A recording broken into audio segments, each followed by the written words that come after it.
అందరికీ ప్రభువైనటువంటి యేసు క్రీస్తుల వారి యొక్క నామములో వందనాలు తెలియజేస్తూ ఉన్నా. ఈ దినమున మనము రాజుల మొదటి గ్రంథము మనం ధ్యానిస్తూ ఉన్నాం. దేవుని బిడ్డలారా, గత వారము 11వ అధ్యాయం వరకు మనము చదివాం. 11వ అధ్యాయము మొదటి రాజుల గ్రంథము 11వ అధ్యాయము చివరి వచనాన్ని చదువుకొని మనము ముందుకు వెళ్దాం. ఒకరు చదవవలసిందిగా కోరుతా ఉన్నాం.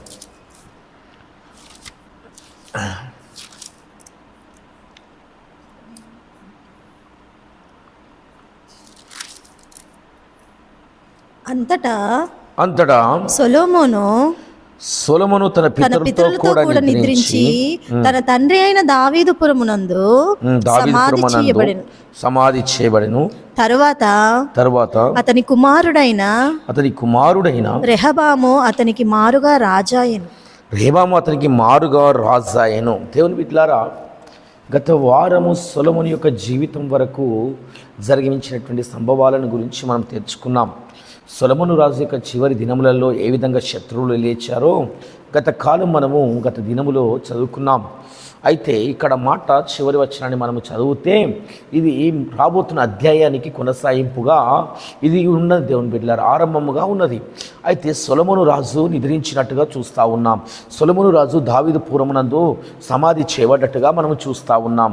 అయితే గొప్ప విషయం, అయితే తన కుమారునికి కూడా దేవుడు సింహాసనం ఇచ్చినట్టుగా మళ్ళా చూస్తూ ఉన్నాం.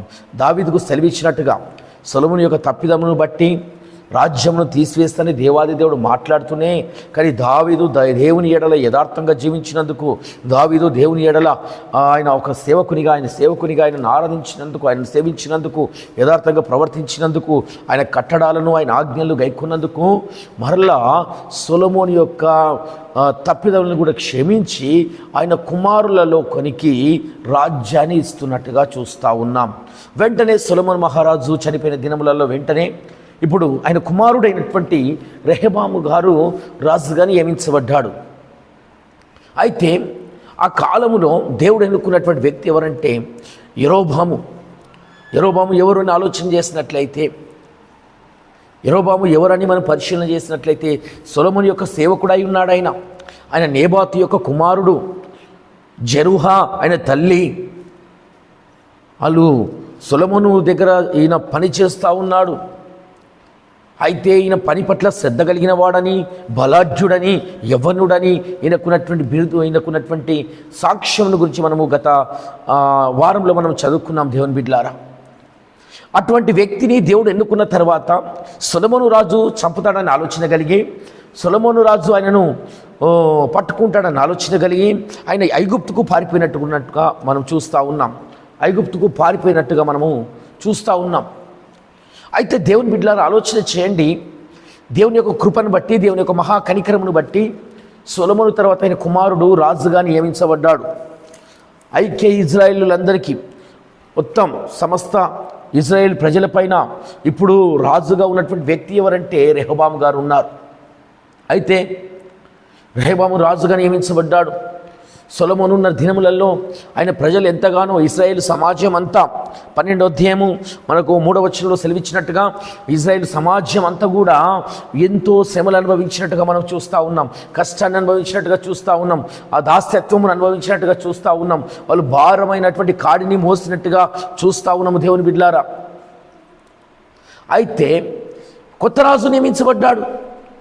వారి పట్ల కనికరిస్తాడనుకొని, వారిని క్షమిస్తాడనుకొని, వారికి ఉన్నటువంటి భారమైనటువంటి కాడి నుండి విడిపిస్తారనుకొని ఇజ్రాయేల్ సమాజం అంతా కూడా రాజు దగ్గరికి వస్తారు.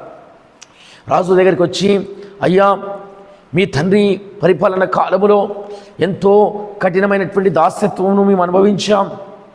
కఠినమైనటువంటి భారమైనటువంటి బరువును మేము కాడిగా మోసాము.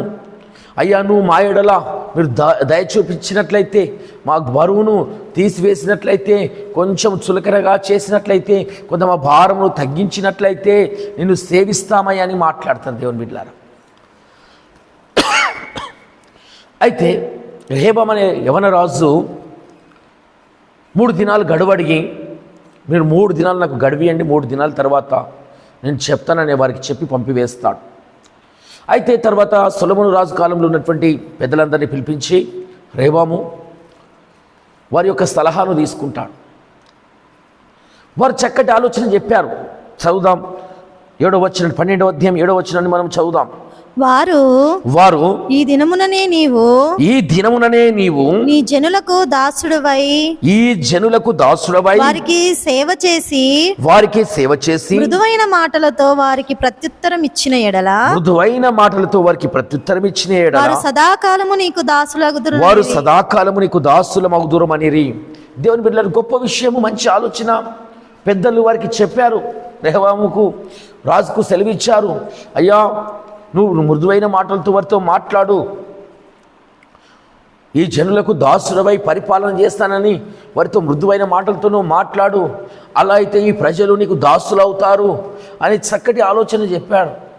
దేవుని బిడ్డలారా, కానీ ఈ యవ్వన రాజు రెహబాము తన యవ్వన స్నేహితులను పిలుచుకొని ఈ విషయమై అడిగినప్పుడు వాళ్ళు ఏమన్నారంటే, దేవుని బిడ్డలారా, ఆ ప్రజలు, ఆయన స్నేహితులు ఒక ఆలోచన చెప్పారు. ఆయన స్నేహితులు ఏమని ఆలోచన చెప్పారంటే మనము చూస్తే మనకు 10వ వచనంలో కనబడుతుంది.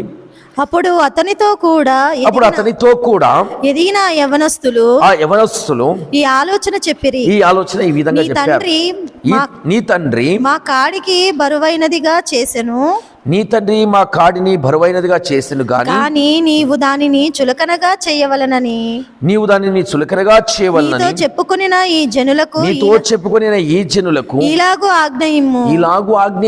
నా తండ్రి నడుము కంటే నా చిటికెన వేలు పెద్దదిగా ఉండును. నా తండ్రి చాలా. అయితే ఇక్కడ ఉన్నటువంటి మాట, ఇప్పుడు సొలొమోను రాజు యొక్క పెట్టినటువంటి భారము కంటే, ఆయన మోపిన కాడి కంటే నేను ఇంకా ఎక్కువ భారాన్ని మోపుతానని నువ్వు ఆ ప్రజలకు ఉత్తరమీయమని ఒక సామెతగా ఇక్కడ చెప్పినట్టుగా మనం చూస్తా ఉన్నాం. దేవుని బిడ్డలారా, నా తండ్రి నడుము కంటే నా చిటికెన వేలు పెద్దదిగా ఉంటుందని నువ్వు ఆ ప్రజలతో చెప్పని ఆ యవన స్నేహితులు రెహబాము రాజుకు చెప్పినట్టుగా మనం చూస్తూ ఉన్నాం. దేవుని బిడ్డలారా, పెద్దవారు ఆలోచన చెప్పారు, ఆయన స్నేహితులు ఆలోచన చెప్పారు. దేవుని బిడ్డలారా, రెహబాము ఆయన మనసు మార్చుకొని, దేవుని బిడ్డలారా, ఈ స్నేహితులు చెప్పినటువంటి ఆలోచన ప్రకారం నడుచుకున్నట్టుగా చూస్తూ ఉన్నాం. తర్వాత ముందుకెళ్తే వచనాల్లో మనకు కనబడుతుంది, అక్కడ ఉన్నటువంటి ప్రజలంతా కూడా, సమాజం అంతా కూడా వాళ్ళు ఎంతగానో దుఃఖపడ్డట్టుగా, ఎంతగానో బాధపడ్డట్టుగా, వాళ్ళంతా కూడా తిరుగుబాటు చేసినట్టుగా, తర్వాత యెరోబామును పిలుచుకొని యెరోబాము వారికి అక్కడికి వచ్చిన సందర్భాన్ని గమనించి యెరోబామును తీసుకొని వచ్చి యెరోబామును వారికి రాజుగా నియమించుకున్నట్టుగా మనం చూస్తూ ఉన్నాం. దేవుని బిడ్డలారా, ఇది దేవుని యొక్క చిత్తం అయి ఉన్నది, ఇది దేవుని యొక్క ప్రణాళిక అయి ఉన్నది. దేవుని యొక్క ప్రణాళిక ఏంటంటే 10 గోత్రముల పైన యెరోబాము రాజుగా నియమించబడాలి. 2 గోత్రముల పైన దావీదు సంతానం స్థిరపరచబడతారు అని దేవుడు వాగ్దానం చేసిండు. దేవుని బిడ్డలారా, దేవుడు మాట ఇచ్చిండు. ఈ యెరోబాముకు 10 గోత్రములకు రాజుగా నియమిస్తానని సెలవిచ్చాడు. ఏలడానికి అవకాశం ఇస్తానని సెలవిచ్చాడు. దావీదు వలె నువ్వు కూడా కట్టడాలను అనుసరించి నడుచుకుంటే నేను స్థిరపరుస్తానని సెలవిచ్చాడు ఆయన. అయితే ఈ యెరోబాము అనే వ్యక్తిని దేవుడు ఎందుకు ఎన్నుకున్నాడంటే, ఈయన సేవకుడుగా సొలొమోనుకు పనిచేశాడు. ఈయన మంచి సేవకునిగా సొలొమోను దగ్గర పనిచేస్తున్నాడు, సొలొమోను దగ్గర ఉన్నాడు. ఆయన సొలొమోనుని ఏ విధంగా అయితే సేవిస్తున్నాడో, ఏ విధంగా అయితే పనిచేస్తున్నాడో, ఏ విధంగా అయితే ఈయన ఆ పని పట్ల శ్రద్ధ కలిగి ఉన్నాడో, ఇప్పుడు దేవుని యొక్క సేవకునిగా ఎన్నుకుంటున్నాడు ఈయనను. దేవుని యొక్క పనికి నియమిస్తున్నాడు దేవుడు. ఆయన ప్రజలను పరిపాలించుటకు, ఆయన ప్రజల యొక్క క్షేమ సమాచారము కాపాడుటకు, క్షేమనిచ్చుటకు, వారికి కంచెగా ఉండుటకు, వారిని కాపాడుటకు. దేవుని బిడ్డలారా, అయితే దేవుని యొక్క పని వారికి అప్పగించినప్పుడు యెరోబాముకు రాజుగా నియమించబడ్డాడు. మంచిగానే ఆరంభంలో మంచి కట్టడాలు కట్టాడు ఆయన. మనకు మాటలు కనబడతాయి. 25వ వచనంలో షెకెము పట్టణం కట్టించాడని, తర్వాత పెనియేలును కట్టించాడని మనకు మాటలు కనబడతా ఉన్నాయి. దేవుని బిడ్డలారా, అయితే ఒక సందర్భం వచ్చింది. ఈ 10 గోత్రపులు ఇజ్రాయేల్ వారంతా కూడా వీళ్ళందరూ ఎక్కడున్నారంటే నార్త్ ఇజ్రాయెల్లో ఉన్నారు. 2 గోత్రముల వారు ఎక్కడ ఉన్నారంటే సౌత్ ఇజ్రాయెల్ ప్రాంతంలో ఉన్నారు.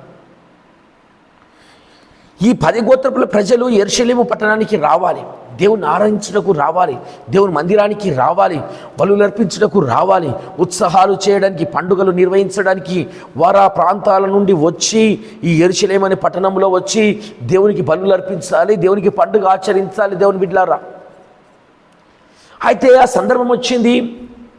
ఇప్పుడు అన్ని ప్రాంతాల నుండి దేవుని ప్రజలు ఆ పట్టణానికి వెళ్ళాల్సినటువంటి సందర్భంలో యెరోబాముకు ఒక ఆలోచన కలిగింది. ఏమని ఆలోచన అంటే, ఈ ప్రజలందరూ కూడా ఈ 10 గోత్రముల ప్రజలు ఎవరంటే నార్త్ ఇజ్రాయలైట్స్. 2 గోత్రముల ప్రజలు, అది యూదా గోత్రము, బెంజమిన్ గోత్రము. ఈ 2 గోత్రముల ప్రజలు ఏమంటారంటే సౌత్ ఇజ్రాయలైట్స్ అంటారు. ఈ ప్రజలు ఉన్నటువంటి ప్రాంతంలో మందిరం ఉన్నది. ఆ ప్రాంతం నుండి ఈ ప్రాంతానికి రావాలి. యెరోబాముకు ఒక ఆలోచన కలిగింది. మీరు అక్కడే వెళ్ళిపోయి వారితో కలిసి, వారి రాజుతో కలిసి మళ్ళా నా మీదకి వచ్చి తిరుగుబాటు చేసి నన్ను చంపేస్తారేమో అన్న ఆలోచన మనకు కలిగినట్టుగా చూస్తూ ఉన్నాం దేవుని బిడ్డలారా. అందుకని ఈయన ఏం చేశాడంటే, ఈ ప్రజలందరూ కూడా ఎక్కడ వెళ్ళిపోతారన్న ఒక తలంపు, ఈ ప్రజలందరూ కూడా ఎప్పుడు అటువైపు తిరిగిపోతారేమని ఆలోచన, ఈయన అధికారం ఎక్కడ పోతుందనే తలంపు, ఈయన రాజ్యం ఎక్కడ పోతుందో, రాజుగా ఉన్నటువంటి హోదా ఎక్కడ పోతుందో అని ఒక తలంపు, చంపివేస్తారని ఒక భయము ఈయనలో కలిగి ఈయన ఏం చేశాడంటే దేవునికి ఆయాసమైన కార్యమును చేశాడు. దేవుని బిడ్డలారా, దేవుని ఎదుట ఘోరమైన పాపాన్ని చేయడానికి ఆయన తలంపులు సానుకూలపరిచాయి. ఆ తలంపు కలిగి ఈయన ఏం చేశాడంటే 2 బంగారు దూడలను చేయించి, ఒకటి దాను ప్రాంతంలోనూ ఒకటి బేతేలు ప్రాంతంలో పెట్టించి ఆ ఇజ్రాయేల్ వాళ్ళందరినీ పిలిచి ఏమంటాడంటే, ఇజ్రాయేలులారా, ఇగో ఐగుప్తు నుండి పిలిపించినది, ఇగో ఐగుప్తు నుండి రప్పించినది ఈ దేవుడే అని మాట్లాడతాడు. దేవుని బిడ్డలారా, ఆ వచనాన్ని మనం చదువుదాం. దేవుని బిడ్డలారా, 28-29 వచనాలు చదువుదాం. ఆలోచన చేసి 2 బంగారపు దూడలు చేయించి జనులను పిలిచి యెరూషలేమునకు పోవుట మీకు బహు కష్టము. ఇశ్రాయేలులారా, ఐగుప్తు దేశములో నుండి రప్పించిన మీ దేవుడు ఇవే అని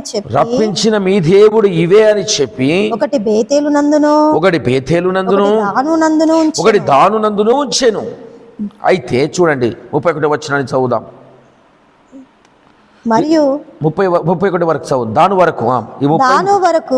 దాని వరకు ఈ రెండిలో ఒక దానిని జనులు పూజించుట వలన రాజు చేసిన కార్యము పాపమునకు కారణమాయెను. దేవుని బిడ్డలారా, ఆలోచన ప్రకారం ఈయన బంగారు దూడలను చేయించి మీరు అంత దూరం ఏం ప్రయాణమై వెళ్తారు, మందిరము చాలా దూరం ఉన్నది, యెరూషలేము దూరం అయిపోయింది, మీరు కష్టపడాల్సిన అవసరం లేదు, ఏదో వారికి మేలు చేస్తున్నట్టు అనుకొని చేస్తున్నాడు దేవుని బిడ్డలారా. కానీ లోపల ఉన్నటువంటి తలంపు ఏంటంటే, ఆయన రాజ్యం పోతుందో, ఆయన అధికారం పోతుందో, రాజు ఉన్నటువంటి పదవి పోతుందో అనే ధోరణిలో ప్రవర్తిస్తూ ఉన్నాడు. నియమించిన దేవుని మీద ఆధారపడడం మానేశాడు ఆయన. అది మర్చిపోయాడు. ఆయన ఎన్నుకున్న వాణ్ణి మర్చిపోయాడు, ఏర్పరచుకున్న దేవుని మర్చిపోయాడు, ఆయన నియమించిన వాణ్ణి మర్చిపోయి ఎలా మారిపోయాడంటే, ఆ రాజు అని పదవి కొరకు తన ప్రాణాన్ని కాపాడుకుందామని ఆలోచన కలిగి ఆయనకు శత్రు భయం ఏమీ లేదు, దేవుడే తోడుగా ఉన్నాడు. కానీ పదవి మీద ఉన్నటువంటి వ్యామోహము వలన, హృదయం చెడిపోవడం వలన ఏం చేశాడంటే దేవుని బిడ్డలారా, దూడలను జయించాడు, బంగారు దూడలను చేసి ఏం చేస్తాడని ఆలోచన చేస్తే వాటిని పూజించమని చెప్తున్నాడు. వాడికి ఐగుప్తు నుండి విడిపించిన దేవుడు ఇవే అని ఎవరికి సెలవిస్తూ ఉన్నాడు. దేవుని బిడ్డలారా, ఐగుప్తు నుండి విడిపించినది జీవాధిపతి అయిన దేవుడు, జీవము కలిగినటువంటి యెహోవా దేవుడు, సర్వశక్తి గల దేవుడు ఆయన మాట్లాడే దేవుడు. ఇప్పుడు మాట్లాడని ఆ బంగారు దూడలు విడిపించినవని తన ప్రజలకు చెప్పుచున్నాడు.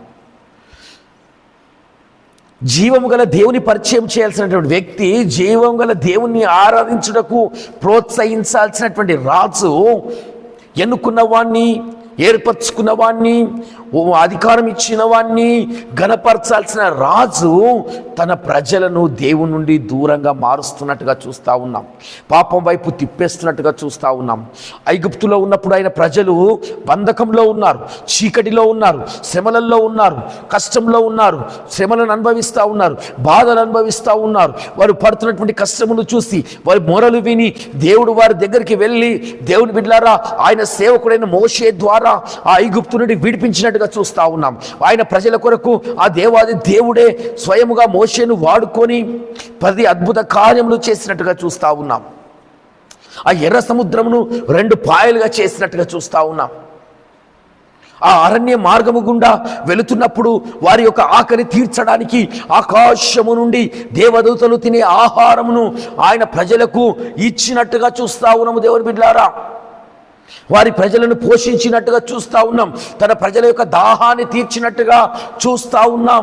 ఇన్ని అద్భుతాలు చేసిన దేవుణ్ణి, విడిపించిన దేవుణ్ణి, తప్పించిన దేవుణ్ణి, కాపాడిన దేవుణ్ణి, ఏర్పరచుకున్నటువంటి దేవుణ్ణి, ఆయన వాగ్దానము చేసి ఇస్తున్నటువంటి దేశానికి నడిపించినటువంటి దేవుణ్ణి మరిచి ఇప్పుడు ఏం చెప్తున్నాడంటే, యెరోబాము తన మేలు కొరకు, స్వలాభం కొరకు ఈ దూడలే మిమ్మల్ని విడిపించినానని చెప్తున్నాడు. ఈ విగ్రహాలే మిమ్మల్ని విడిపించాయని చెప్తున్నాడు. దేవుని బిడ్డలారా, ఎంత భయంకరమైన పాపమో చూడండి, ఎంత భయంకరమైనటువంటి తప్పిదమో చూడండి. చిన్న పొరపాటు, చిన్న ఆశే పాపానికి కారణం అయింది. దేవునికి వ్యతిరేకంగా జరిగింది, దేవుని దృష్టిలో పాపంగా మారిపోయింది. తర్వాత అంత మాత్రంతోనే కాకుండా ఆయన ఇంకో పాపం చేశాడు. అక్కడ యాజకులందరిగా, లేవీలు కాని వారి చేత సాధారణమైన వ్యక్తులను యాజకులుగా నియమించాడు. ఆయన సాధారణమైన వ్యక్తులను యాజకులుగా నియమించి యాజకత్వం చేయిస్తున్నాడు. యాజకత్వం చేయాల్సినది ఏర్పరచుకున్న వారిని, ఎన్నుకున్న వారిని, ఆయన ఆత్మచేత నడిపించబడుతున్న వారు యాజకత్వము చేయాలి. ఆయన పరిశుద్ధత చేత కట్టబడుతున్న వారు, ప్రభు కొరకు సమర్పించుకున్న వారు యాజకత్వము చేయాలి. ప్రభుతో సహవాసము కలిగిన వారు యాజకత్వము చేయాలి. దేవుని కొరకు తన ప్రాణాలను అర్పించేవారు యాజకత్వము చేయాలి. దేవుని కొరకు సమస్తము విడిచిపెట్టేవారు యాజకత్వము చేయాలి. కానీ సాధారణమైన వ్యక్తులతో యాజకత్వం చేయిస్తున్నాడు. ఎంత భయంకరమైన పాపం వచ్చాడు. దేవుడే ఎన్నుకున్నాడు లేవీలను, దేవుడే ఏర్పరచుకున్నాడు లేవీలను యాజకత్వం కోసం. ఆయనకు ధూపం వేయుట కొరకు, ఆయన మందిరంలో ఉండుట కొరకు, ఆయనను ఆరాధించుట కొరకు. అయితే వారిని పక్కన పెట్టి సొంత ఆలోచనల ప్రకారమైన చేసుకుంటూ వెళ్ళిపోతాడు. అంటే తనకిష్టమైన వారిని యాజకత్వం చేయడానికి ఏర్పరచుకున్నాడు ఈయన, తనకు నచ్చిన వారిని యాజకత్వం చేయడానికి ఏర్పరచుకున్నాడు ఈయన. అలా నడిపిస్తున్నటువంటి దినములు ఏం చేశాడంటే, ఉన్నత స్థలములను కట్టించాడు, అక్కడ మందిరాలు కట్టించాడు, విగ్రహారాధన చేయడానికి ఎంతగానో ఈయన కారకుడయ్యాడు. దేవుని బిడ్డలారా, దేవుని దృష్టిలో ఎంతో గొప్ప పాపం చేసినట్టుగా చూస్తూ ఉన్నాం. యెరూషలేము పట్టణంలో ఉత్సవాలు జరుగుతూ ఉన్నాయి. అక్కడ ఏ దినమున ఏ ఉత్సవాలు జరుగుతాయి, ఇక్కడ అదే దినమున ఆ ఉత్సవాలు, ఆ పండుగలు ఇక్కడైనా చేసేవాడు. కానీ యెరూషలేములో జరిగే ఆరాధన, ఇక్కడ జరిగే ఆరాధన ఒకటి కాదు. యెరూషలేములో దేవుని చిత్తం ఉన్నది, దేవుని ప్రజలు దేవుని కొరకు చేసే ఆరాధన అది. నిత్య దేవుని ఆరాధించే ఆరాధన, జీవం గల దేవుణ్ణి ఆరాధించే ఆరాధన. ఇక్కడికి వచ్చేసరికి ఇది పండుగే, ఇది ఆరాధనే, కానీ విగ్రహమును ఆరాధించే ఆరాధన, లోకమును ఆరాధించే ఆరాధన. ఎంత భయంకరంగా మారిపోయారో చూడండి. ప్రజలను తిప్పివేశాడు ఈయన. ఒక నాయకుడు, ఒక రాజు, ఒక కాపరి ప్రజలను సరి అయిన ద్వారిలో నడిపించాలి.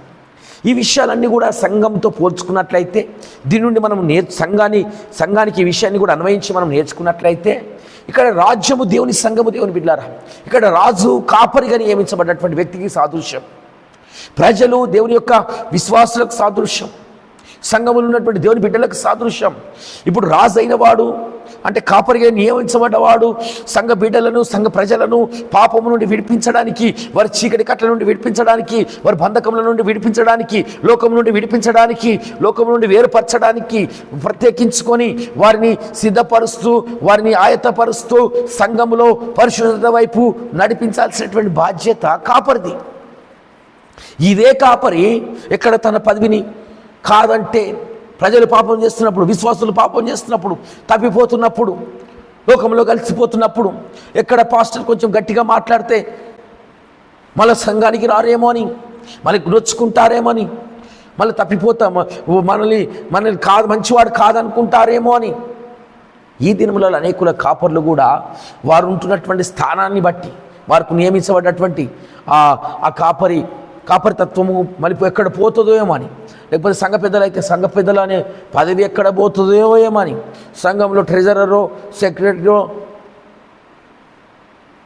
ఏదో ట్రెజరరో సెక్రటరో ఇంకేదో ఒక పదవి, సంఘంలో ఉన్నటువంటి పదవులు ఎక్కడ పోతాయో అని ప్రతి ఒక్కడు విచ్చలవిడి జీవితాలు జీవిస్తున్న సంఘములో హెచ్చరికలించలేని స్థితి, గద్దించలేని స్థితి, సంఘములో దేవుని యొక్క పరిశుద్ధత గురించి చెప్పలేని స్థితి, దేవునిలోకి నడిపించలేని స్థితి.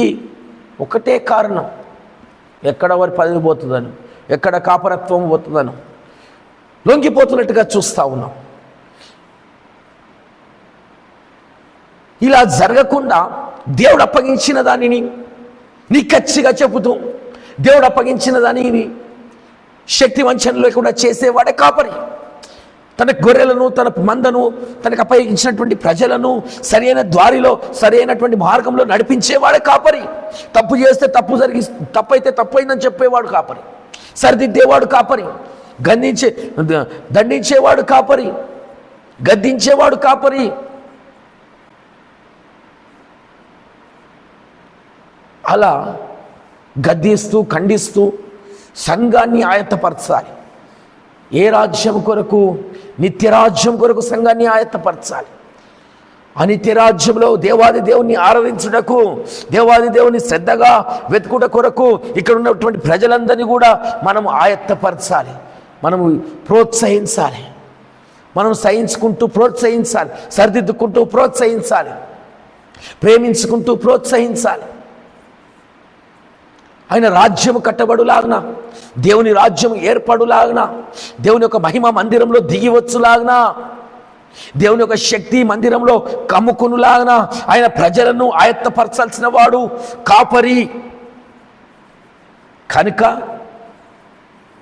ఈ యెరోబాము అనే వ్యక్తి నుండి, రాజు నుండి మనం గమనించాల్సిన విషయం ఏంటంటే, దేవుడు హెచ్చించినప్పుడు, దేవుడు నియమించినప్పుడు, దేవుడు ఎన్నుకున్నప్పుడు, దేవుని బిడ్డలారా ఒక బాధ్యత అప్పగించినప్పుడు అది శక్తి వంచనలు లేకుండా చేయడానికి ప్రయాసపడాలి. శక్తి వంచనలు లేకుండా ఆ పనిని చేయడానికి సిద్ధపడాలి, శ్రద్ధగా చేయడానికి సిద్ధపడాలి, దేవుడు ఆశించినట్టుగా చేయడానికి సిద్ధపడాలి, దేవుడు అనుకున్నట్టుగా చేయడానికి సిద్ధపడాలి, దేవుని ఆజ్ఞలు కట్టడాలను అనుసరించడానికి సిద్ధపడాలి. అలా సిద్ధపడుతున్నప్పుడు ఆయన ప్రజలను, ఆయన సంఘములో ఉన్నటువంటి బిడ్డలను నిత్యరాజ్యము కొరకు స్థిరపరుస్తూ ఉంటాడు, నిత్యరాజ్యము కొరకు ఆయన ఆత్మతో ముద్రిస్తూ ఉంటాడు, ఆయన ఆత్మ కంచెలో మనల్ని భద్రపరుస్తూ ఉంటాడు. ఆయన నిత్యరాజ్యానికి మనందరినీ కూడా వారసులుగా చేస్తాడు. యెరోబాములాగా మనం తప్పిపోయిన వారుగా ఉండక, యెరోబాములాగా మనము లోకమును ఆశించక, అధికారమును ఆశించక, మనము దేవుని యొక్క కార్యములు చేదువారుగా ఉందుముగాక. దేవుని యొక్క రాకడకై మనం సిద్ధపడుదుముగాక. ఈ మాటలు మన వెనుకలో దీవించునుగాక. ఆమేన్.